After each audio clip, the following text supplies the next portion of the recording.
Mobil pengangkut daging beku yang terbalik ini diketahui dari Makassar menuju Morowali, Sulawesi Tengah. Selain sopir, di dalam mobil tersebut terdapat seorang penumpang yang merupakan istri sopir.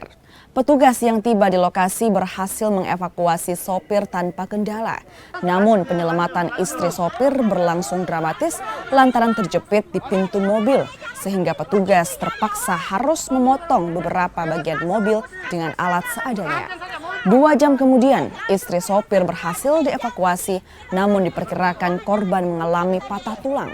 Sementara itu, 5 ton daging beku yang berada di dalam mobil dipindahkan oleh petugas pemadam kebakaran Kota Palopo.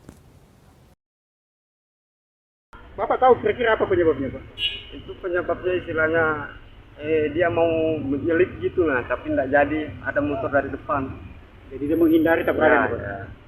Ini suaminya Pak, Pak. berapa orang Pak di atas mobil waktu itu? 2 orang, Pak. Nah, yang satu orang ini yang dievakuasi ini berapa lama ya prosesnya, Pak? Sekitar ada 2 jaman. Apanya yang terjepit, Pak? Kaki kiri.